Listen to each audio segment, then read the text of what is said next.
करीबी रिश्ता माँ बाप से भी ज्यादा करीबी रिश्ता मोबाइल से, बाप से भी करीबी रिश्ता मोबाइल से, बीवी से भी ज्यादा करीबी रिश्ता मोबाइल से।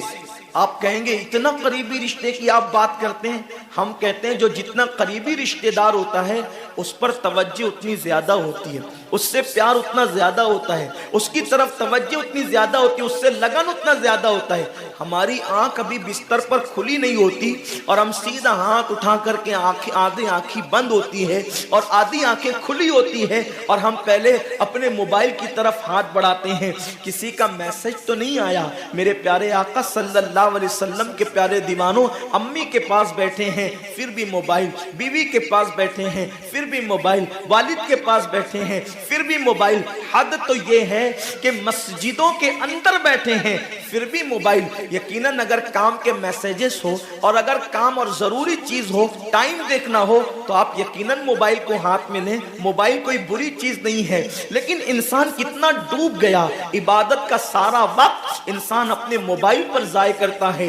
वक्त की किल्लत, इंसान बार बार शिकायत करता है वक्त की किल्लत दामनगीर है, टाइम मेरे पास नहीं है, वक्त मेरे पास नहीं है, मैं बहुत मसरूफ हो गया हूं, मैं बहुत बिजी हो गया हूं। लेकिन उसको देखो कि रात के 2-2, 3-3 बजे तक के ऑनलाइन रहता है बिला जरूरत। जरूरत है तो कोई बात नहीं, बिला जरूरत। मेरे आका सल्लल्लाहु अलैहि वसल्लम के दीवानों, मौत की तलवार हमारे सरों पे लटक रही है और हमें जल्द से जल्द मौत की तैयारी करना है। सूफिया फरमाते हैं जैसे सूरज गुरूब होने वाला होता है तो किसान नजर सूरज पर रखता है और जल्दी जल्दी काम निपटाने की कोशिश करता है। उसको याद है ये बात, उसके जहन में ये बात कि आज का सूरज गुरूब होने से पहले पहले मैंने अपने काम को मुकम्मल कर देना है, ताकि कल का सूरज तुलू होने के बाद मैंने फिर बीज बो करके आगे का काम करना है। मेरे आका सल्लल्लाहु अलैहि वसल्लम के दीवानों, वो किसान अगर ये सूरज गुरूब होते होते मर गया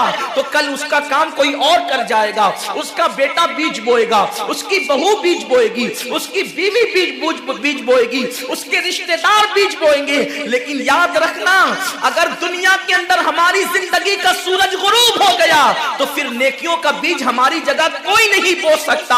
अल्लाह रब्बुल इज्जत ने कभी माह रमजान की शक्ल में, कभी शबे बारात की शक्ल में, कभी शबे कद्र की शक्ल में, कभी अल्लाह अकबर माह शाबान की शक्ल में, कभी लैलतुल बरात की शक्ल में, कभी शबे मेराज की शक्ल में, कभी लैलतुल जुमा की शक्ल में ये हसीन कीमती लम्हात हमें इसलिए अता फरमाए हैं कि मेरे बंदे, अगर तू गुनाहों के अंदर डूब गया है, ये मखसूस रातें तुझे दे रहा हूं, मखसूस दिन तुझे दे रहा हूं।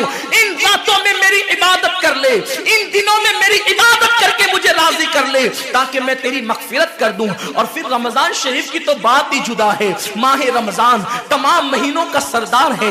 मेरे आका मुस्तफा करीम रऊफुर रहीम सल्लल्लाहु अलैहि वसल्लम फरमाते हैं माह रमजान को सारे महीनों पर ऐसी फजीलत है जैसे मुझ मोहम्मद को तमाम मखलूक पर फजीलत हासिल है।